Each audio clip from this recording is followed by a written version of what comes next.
रब्बिश्रह ली सदरी वयस्सिर ली अमरी वहलुल उक़दतम मिन लिसानी यफ़क़हू क़ौली रब्बी अऊज़ु बिका मिन हमज़ातिश शयातीन व अऊज़ु बिका रब्बी अन यहज़ुरून। बिस्मिल्लाहिर रहमानिर रहीम। আমরা মানবতার মহাযুদ্ধ এই শিরোনামে আমরা যে ধারাবাহিকটি শুরু করেছিলাম তার মধ্যে আমরা আগে প্রথমেই নিয়েছি আমরা শয়তান শব্দ, তারপর নিয়েছি আমরা কারিন অর্থাৎ শয়তান যখন মানব দেহে বা মানব অস্তিত্বে মিশে যায় সেই মিশে যাওয়াটাকে কারিন বলে। তারপর আমরা বলেছি হাওয়া অর্থাৎ মানুষের ভিতরে যে শূন্যতা তৈরি করে, যে শূন্যতার মধ্যে মানুষকে দিয়ে শয়তান তার কাজটা করায়, অর্থাৎ মানুষকে দিয়ে শয়তানি করায়।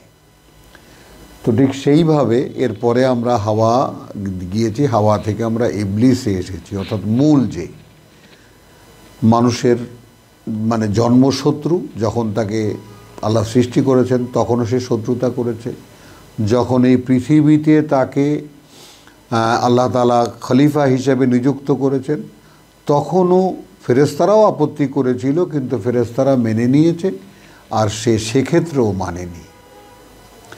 তাহলে জন্মশত্রু এবং অবস্থানগতভাবে যে অবস্থান খেলাফতের সেটাও সে মেনে নেয়নি। তো এই যে চিরন্তন একেবারে অহর্নিশি লেগে থাকা এক শত্রু আমাদের আমরা সূরা আরাফে যেটা বলেছে যে সে এবং তার গোষ্ঠী এমন এক অবস্থান থেকে তোমাদেরকে দেখে যা তোমরা দেখো না। এটা আমরা এই ধারাবাহিকতার মধ্যে প্রথম দিকেই আছে। তো ইন্না শাইতানা, তাই না, সে তোমাদেরকে দেখে এমন এক অবস্থান থেকে সে এবং তার ওয়াজুরিয়াতাহু, যেটা তোমরা দেখতে পাও না। তাহলে এখন আমাদেরকে মানতে হবে তিনি আল্লাহ, তিনি অদৃশ্য। আমাদেরকে যার সাথে লড়াই করতে হবে সেও অদৃশ্য, ইবলিস। তো এইভাবে আমরা এই কারণে ওটাকে একটু আলাদা আলাদা করে এই কোরআনে যে শব্দগুলোর দ্বারা আসলে বোঝা যায় সেগুলো আমরা আপনাদের সামনে রাখতে চেষ্টা করেছি।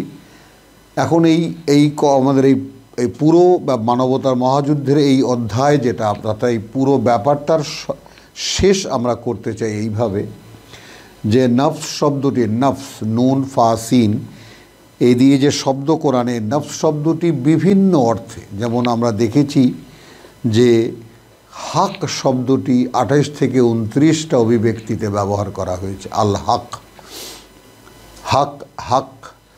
তো এই ব্যাপারটা আল হক এবং হক এই শব্দটি 29টি আপনার ডাইমেনশনে বা 29টি অভিব্যক্তিতে ব্যবহার করা হয়েছে। এই জন্য কোরআনের কোনো একটি শব্দকে আপনি স্থিরভাবে যদি ধরে দাঁড়িয়ে থাকেন যে এই শব্দটার সেটা ভুল হবে, কারণ ব্যবহার করে আল্লাহ দেখিয়ে দিয়েছেন যে একই শব্দ আমি বিভিন্ন জায়গায় প্রেক্ষিত অনুযায়ী ব্যবহার করেছি। তো সেইভাবে নফস প্রায় 270 বা 80 বার কোরআনে আছে। তো সেটা তো এখনকার মোবাইলের যুগ, আপনারা টিপ দিলেই বের করতে পারেন। আমরা এখানে শুধু 3টি নমুনা রাখছি। প্রথমটা অর্থাৎ আমাদের সাবজেক্টের সঙ্গে আমাদের এই শয়তান, ইবলিস এবং হাওয়া, কারিন ইত্যাদির সাথে মেলে যেটা, সেটাকে আমরা সামনে আনছি আপনাদের সামনে। সূরা কাফ আয়াত 16, প্রথম, ওয়ালাকাদ খালাকনা আল ইনসান, এবং কার্যত সৃষ্টি করেছি আমরা মানুষকে, ওয়া না'লামু, এবং আমরা জানি, মা তুওয়াসবিসু বিহি নফসুহু, কি ওয়াসওয়াসা দেয় তাকে তার নফস। এখন এই নফস ব্যাপারটা বুঝুন। তো নফসকে আমরা এই জায়গাটায় যেইভাবে বাংলায় ভাষায় আনতে চাই, আমাদের অভিব্যক্তিতে আনতে চাই, সেটা এই রকম যে মানুষের বা মানব দেহের পরিচালনা যে উৎস অর্থাৎ পরিচালক, মানব দেহের পরিচালক, যেমন আমরা দেখি, চোখের ডাক্তারদের কাছে গেলেও দেখি, বা চোখের ডাক্তাররাও বলে থাকেন, কোরআনেও আছে, কথায় কথায়ও আমরা জানি, বিভিন্ন অন্যান্য জ্ঞান সূত্রের মাধ্যমে আমরা জানি যে আসলে চোখ কিছু দেখে না, দেখে মন। তো এই যে বিষয়টা, চোখ অন্ধ হয় না, অন্ধ হয় অন্তর, এটা কোরআনের ভাষা, যেটা থাকে বুকের মধ্যে। আবার ডাক্তাররা বলেন চোখ একটা জানালার মতো, এমন একটা যন্ত্র ফিট করা যেটা দিয়ে মানুষ দেখে। তো দেখে মগজ, ব্রেইন, দেখার ব্যাপারটাই পেছনে মাথার। তো এইভাবে বিভিন্নভাবে ব্যাপারটা আছে। তো আসলে দেহের চালিকা শক্তি, একটা মন্দ ইচ্ছা মনে জাগলো, সে অনুযায়ী কাজটা করলাম, একটা ভালো ইচ্ছা মনে জাগলো, সে অনুযায়ী কাজটা করলাম, তাই না? তো এই ব্যাপারটাকে আমরা এক কথায় নফস বলতে পারি। এই নফস ব্যক্তি, বললাম না 275 বা 80 বারের মতো কোরআনে আছে। তো এটা বিভিন্নভাবে, নফস মানে ব্যক্তি, নফস মানে মন, বিভিন্নভাবে এর ব্যবহার। কিন্তু এখানে যেটা আছে যে ওয়ালাকাদ, এখন আমি বলছি যে মা তুওয়াসওয়িসু বিহি নফসুহু, এইখানে এই জায়গাটা আমরা কারিন এর ক্ষেত্রে এই কথাটা আমরা বলেছি এবং এই প্রসঙ্গটাও আমরা সেখানে বলেছি। তাহলে ওয়া নাহনু আকরাবু ইলাইহি মিন হাবলিল ওয়ারিদ, এবং আমরা ঘনিষ্ঠতর তার, মিন হাবলিল ওয়ারিদকে আমরা বলবো, একটা বলা হয় যে আমরা একেবারে তাহার গলার শিরা হইতে অধিক নিকটবর্তী শিরা। তো হাবলিল ওয়ারিদ বলতে একালের সায়েন্স যেটা আবিষ্কার করেছে সেটাকে যদি আমরা নেই তাহলে বোধহয় ভালো হয়। সেটা হলো যে আমরা স্পাইনাল কর্ড বলতে আমরা যেটা বুঝি, মেরুদণ্ডের মাঝখানে থাকে যেটা, অথবা মেরুদণ্ডের পাশে থাকে, আমি অবস্থানটা বলতে পারলাম না। তো সেটা যদি, অর্থাৎ গোটা দেহের সঙ্গে মগজের রিলেশন যে করে, সম্পর্ক যে করে, যুক্ত থাকে যা দিয়ে, সেটাকে স্পাইনাল কর্ড বলে। অর্থাৎ মেরুদণ্ডের যে মানে মূল শিরা যেটা বা রগ যেটা, সেইটা তার চাইতেও আমরা কাছে। এটা আল্লাহ কর্তৃপক্ষ বলছেন যে, অর্থাৎ এটা তিনি বোঝাতে চাচ্ছেন বা বুঝিয়েছেন আমাদেরকে যে দেখো, আমরা তোমার গোটা অঙ্গ প্রত্যঙ্গ কিসের দ্বারা কিভাবে পরিচালিত হয় তার চাইতে, মানে যেভাবে পরিচালিত তারও চাইতেও কাছে আমরা। তো সে নিঃসন্দেহে তিনি কাছে, বা অবস্থান তার। তো এই যে বিষয়টা, তাইলে আমরা এটা দেখলাম, ওয়ালাকাদ খালাকনাল ইনসান ওয়া না'লামু মা তুওয়াসওয়িসু বিহি নফসুহু। তাহলে নফস ওয়াসওয়াসা দেয়, যেখানে আমরা যুক্ত করতে পারি কুল আউযু বিরাব্বিন নাস মালিকিন নাস, সকলের জানা, মালিকিন নাস ইলাহিন নাস মিন শাররিল ওয়াসওয়াসিল খান্নাস। তো এই খান্নাস শব্দটি আমাদের এই ধারাবাহিকতায় আসেনি। তাহলে খান্নাসটা কে? খান্নাস বলা হয় এমন এক অস্তিত্বকে যে দেখা যায় আবার গোপন হয়ে যায়। খুন্নাস, তারকাকে বলা হয়েছে খুন্নাস, অর্থাৎ দৃশ্যমান হয় আবার গোপন হয়ে যায়। তো খান্নাস বলতে এরকম যে মানে বারবার ফিরে আসা শয়তানের ওয়াসওয়াসা বা শয়তানের কুমন্ত্রণা, এইভাবে বাংলায় আমাদের মুরব্বীরা করেছেন ওই জায়গাটার, যে বারবার ফিরে আসা কুমন্ত্রণা।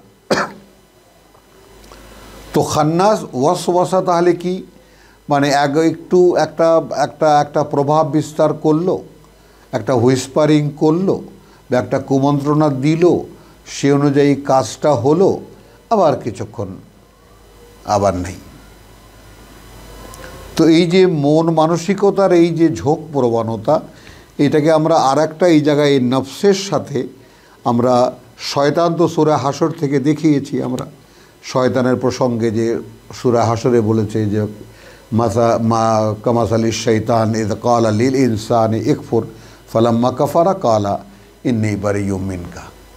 এই ওয়াসওয়াসা ঠিক এই রকম, যখন মানুষটাকে দিয়ে অপকর্মটা করানো হলো তখন সে বলে আমি তোমার সঙ্গে ছিলাম না।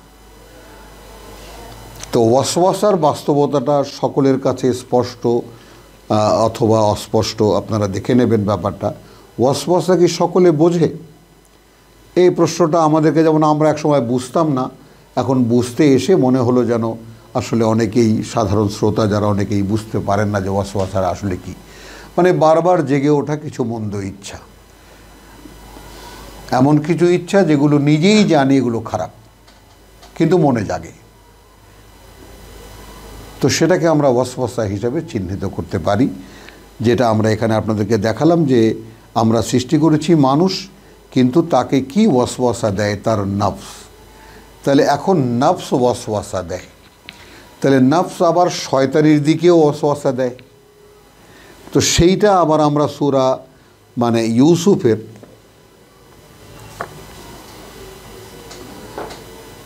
অর্থাৎ ইউসুফের যে বক্তব্য, সেখান থেকে আমরা একটা নিতে পারি, সূত্র নিতে পারি, বা একটা মানে আপনার অভিব্যক্তি নিতে পারি।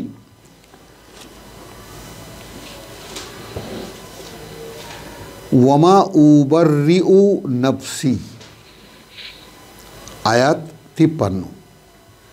আমি নিজের নির্দোষিতার কথা কিছুই বলছি না, বা আরবিতে শব্দে শব্দে গেলে আমি দায়মুক্ত বলছি না আমার নিজেকে। তাহলে এখানে একদম নিজ হয়ে গেল। কিন্তু আমার প্রবৃত্তি বলতে পারি, আমরা প্রবৃত্তিও অনেকে আমরা বলি, আমার খায়েশ আমরা অনেকে বলি বাংলা ভাষায়। তো আমি আমার মানে দায়মুক্ত দাবি করছি না আমার প্রবৃত্তিকে। ইন্না আন-নাফসা এখানে প্রবৃত্তি হিসাবেই আসবে, কারণ প্রবৃত্তি লা আম্মারাতুন বিসসু, সবসময় ঝুঁকে পড়ে মন্দের দিকে, উদ্বুদ্ধ করে মন্দের দিকে। তাহলে বোঝা গেল জিনিসটা। তাহলে এখন এখানে আরবিতে শব্দ ব্যবহার করা হয়েছে নফস। তো এক নফস আছে এইরকম যে এটাকেই আমরা আম্মারা বলি। নফসে আম্মারা যে আমাদের একেবারে প্রচলিত সকলের মুখে মুখে আছে, এই নফসে আম্মারা মানে অর্থাৎ যেই প্রবৃত্তি বা যেই ইচ্ছা মন্দের দিকে ঝুঁকে পড়ে। ইল্লা মা রাহেমা রাব্বি, তবে আমার ক্ষেত্রে যা হয়েছে সেটা এই যে আমাকে করুণা করেছেন আমার প্রতিপালক। ইন্না রাব্বি গফুরুর রাহিম, অর্থাৎ আমি প্রবৃত্তির মন্দের ঝুঁকে পড়েছিলাম বটে, কিন্তু আমি আবার আমার মানে প্রভু আমাকে করুণা করেছেন বলে ফিরে আসতে পেরেছি, এবং তিনি গফুরুর রাহিম। তো এখানে পাওয়া গেল নফসে আম্মারা। তো আমরা সেই নফস, যে নফস ওয়াসওয়াসা দেয়, তাহলে আম্মারা ঝুঁকে পড়ে মন্দের দিকে, এখানেও তার কাজ বারবার করে ফিরে আসা। আবার এখানে আমরা নফসে, এখানে আমরা দেখব আপনার সূরা লা উকসিমু বিয়াউমিল কিয়ামা, সূরা কিয়ামা, ওয়ালা উকসিমু বিন-নাফসিল লাওয়ামা। আমরা শপথ করছি, নিশ্চিত শপথ করছি আমরা, মানে যেদিন আবার সকলে দাঁড়াবে আমার সামনে। ওয়ালা উকসিমু বিন-নাফসিল লাওয়ামা, মানে কেয়ামত শব্দটিকে আমরা একটু পরিবর্তন করছি এইভাবে যে কেয়ামা আরবি শব্দ, বাংলায়ও আছে, কিন্তু কেয়ামার আর একটা মানে তো আছে। তো সেই মানেটা আমরা ব্যবহারে আনার চেষ্টা করছি। ইয়াউমাল কিয়ামা মানে যেদিন আবার সকলে সামনে দাঁড়াবে আমার, যেদিন আবার সকলে সামনে দাঁড়াবে আমার। তো সেই দিনের শপথ করছি। ওয়ালা উকসিমু, এবং আমি শপথ করছি বিন-নাফসিল লাওয়ামা। তো যেহেতু এটা আল্লাহই দিয়েছেন, আমি শপথ করছি তিরস্কারকারী মনের। এখানে বলা হয়েছে মন। তো আমরা সূরা ইউসুফে দেখে এসেছি নফসেল আম্মারা, এখানে দেখলাম নফসেল লাওয়ামা সূরা কিয়ামায়। তো একই তিরস্কারকারী মন, অর্থাৎ আপনি একটি মন্দ কাজ করলেন, তারপর যে মন আপনাকে ধিক্কার দিতে থাকে যে কি কাজটা করলাম আমি, এই যে মানুষের মানে প্রতিনিয়ত মানসিক উত্থান পতন এবং মানে মানুষের যে মনের গতি প্রকৃতি, সেইগুলো নিয়েই আসলে নফসকে নানানভাবে ব্যক্ত করা যায়। এবং এটা আমার মনে হয় যে সমগ্র কোরআনের মধ্যে নফসকে যেখানে যেভাবে ব্যবহার করা হয়েছে সেখানে আলাদা করে এইভাবে একটা বিষয় করা একটু দুরূহ ব্যাপার। তো এই কারণে আমরা সেই যে এই নফসের কথা বললাম যে নফস ওয়াসওয়াসা দেয়, সূরা 50-এর 16-তে, সূরা কাফের 16-তে, এরপরে আমরা দেখালাম সূরা ইউসুফ থেকে সূরা যেমন নফসে আম্মারা, এখন দেখালাম নফসে লাওয়ামা। তো সূরা কাফের 16-তে বলছে মা তুওয়াসবিজু বিহি নফসুহু, তাহলে এই নফস কি? তার মানে ভেতরের এমন একটা মানে মনোভাব, এমন একটা ঝোঁক প্রবণতা বলতে পারি আমরা, যেটা ঝুঁকে পড়ে মন্দের দিকে। আবার সেই একই এমন এক ঝোঁক প্রবণতা যেটা তিরস্কার করে,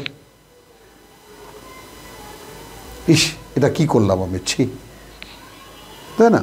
অনেকে আছে দোষ করে গিয়ে থানায় হাজিরা দেয়, আমি হাজিরা দিচ্ছি, আমি দোষ করে এসেছি।